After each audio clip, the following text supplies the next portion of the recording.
اعوذ باللہ من الشیطان الرجیم، بسم اللہ الرحمن الرحیم۔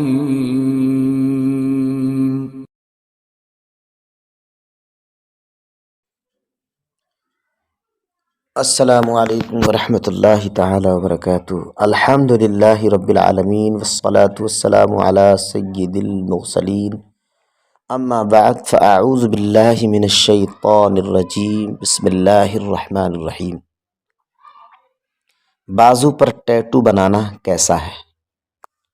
شیطان لاکھ سستی دلائے، یہ آپ ہماری بات کو دھیان سے سنیے اور سننے کے بعد دوسرے لوگوں تک ضرور پہنچائیے، چونکہ میری ذمہ داری یہ تھی کہ میں حقیقت کو اجاگر کروں اور مسئلہ شرعی آپ تک پہنچاؤں، مسئلے کی حقیقت کو آپ تک پہنچا کر اپنی ذمہ داری سے بری ہوں، اور آپ کی ذمہ داری ہے کہ آپ دوسرے لوگوں تک پہنچائیں۔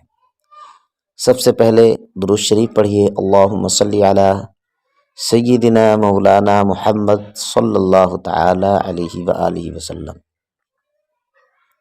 بازو پر ٹیٹو نقش نگار بنانا کیسا ہے؟ یعنی بازوؤں پر بہت سارے لوگ اپنی باڈی کے دیگر حصوں پر، دیگر جگہوں پر، پیٹھ پر، چیسٹ پر ٹیٹو اور تصویر وغیرہ بنوا لیتے ہیں، تو ان کا بنانا اور بنوانا کیسا ہے؟ تو کیا ایسی صورت میں، یعنی جنہوں نے ٹیٹو بازو پر اور دیگر جگہوں پر بنوا رکھے ہیں، اس صورت میں نماز کا کیا حال ہے؟ یعنی نماز ہوگی یا نہیں؟ تو توجہ کے ساتھ سنیے، شریعت اسلامیہ میں ہر طرح کا ٹیٹو بنوانا ناجائز ہے۔ شریعت اسلامیہ میں ہر طرح کا ٹیٹو بنوانا ناجائز ہے، اور اگر جاندار کی تصویر والا ٹیٹو بنا ہوا ہے یا بنوایا تو اس کے نظر آنے کی صورت میں نماز میں کراہیت بھی آئے گی، یعنی نماز مکروہ ہوگی۔ لہٰذا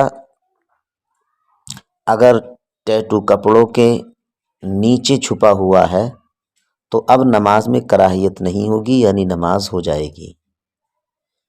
ٹھیک ہے، دیکھا یہ گیا ہے کہ ٹیٹو بنوانے والے اسے کھلا رکھتے ہیں تاکہ لوگ اسے دیکھیں، جیسے سونے یا کسی دھات کی چین پہننے والے مرد گریبان کھلا اور سینہ تان کر چلتے ہیں تاکہ لوگ انہیں دیکھیں اور انہیں اچھا سمجھیں۔ اپنے طور پر وہ خوش بھی ہوتے ہیں کہ ہم لوگوں کو اچھے لگتے ہیں، لیکن یہ ضروری نہیں کہ وہ ایسا کرنے سے لوگوں کو اچھے لگتے ہیں، اس لیے کہ ہر دیکھنے والا یا ہر اچھا دکھنے والا یہ ضروری نہیں ہے کہ وہ اچھا ہی ہو۔ بہرحال ٹیٹو بنوانا ناجائز ہے، کسی بھی طرح کا ہو، باڈی پر یا بازو پر، اور اگر جو بنوا چکے ہیں ان کو توبہ و استغفار کرنا چاہیے، اللہ کی بارگاہ میں رجوع کرنا چاہیے۔ اب اس صورت میں جب کوئی ٹیٹو بنوا لیتا ہے تو لوگ اس ٹیٹو بنوانے والے کو بڑا پریشان اور بڑا ٹارچر کرتے ہیں۔ اب اگر وہ نماز پڑھتا ہے تو لوگوں کو یہ کہتے ہوئے سنا گیا ہے کہ تمہاری نماز نہیں ہوگی، تمہارے نماز پڑھنے سے کوئی فائدہ نہیں۔ لہٰذا اس طرح لوگوں کو نہیں کہنا چاہیے کہ تمہاری نماز نہیں ہوگی اور تم نماز پڑھنے سے تمہیں کوئی فائدہ نہیں ہے۔ تو ٹیٹو بنوانے والے کو فوری طور پر توبہ استغفار کرنا چاہیے، اور لوگ جو اس طرح کی باتیں کرتے ہیں ان کو بلا وجہ کسی کو نماز پڑھنے سے نہیں روکنا چاہیے۔ البتہ ٹیٹو اگر دیکھ رہا ہے اور وہ جاندار کی تصویر ہے تو اس صورت میں یقیناً نماز مکروہ ہوگی، یا جاندار کی تصویر نہیں بھی ہے تب بھی نماز کراہت سے خالی نہیں۔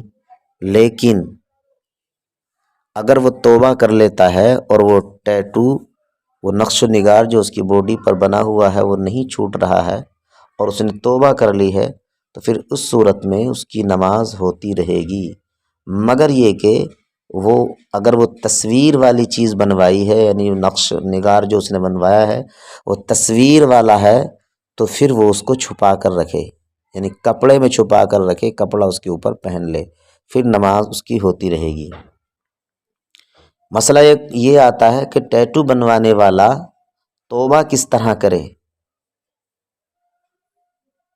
یعنی اگر کسی نے ٹیٹو بنوا لیا، پھر احساس ہوا کہ مجھ سے غلطی ہو گئی ہے، تو اب اس کی توبہ کا طریقہ کار کیا ہوگا؟ کیا آپریشن کے ذریعے سے اسے مٹانا ضروری ہے؟ ظاہر سی بات ہے وہ ٹیٹو اتنی سختی کے ساتھ باڈی سے چمٹ جاتا ہے کہ وہ چھوٹتا نہیں ہے۔ تو اس تعلق سے ہمارے علماء کرام نے بیان فرمایا، اگر کسی نے ٹیٹو بنوا لیا اور پھر اسے غلطی کا احساس ہوا تو اب وہ سچی توبہ کر لے، اللہ کی بارگاہ میں سچے دل سے توبہ کرے کہ اے اللہ مجھ سے یہ غلطی ہو گئی ہے اور آئندہ کبھی بھی میں ایسا نہیں کروں گا۔ تو ٹیٹو کو آپریشن کروا کر یا کھرچ کر مٹانا واجب نہیں ہے۔ اگر ایسا کرے گا تو ظاہر سی بات ہے اس کو زخم بھی لگ سکتا ہے، اس کو تکلیف بھی ہوگی۔ تو فرماتے ہیں البتہ اسے چھپا کر رکھے، اگر کوئی دیکھ لے تو اسے بتا دے کہ بھائی میں نے توبہ کر لی ہے۔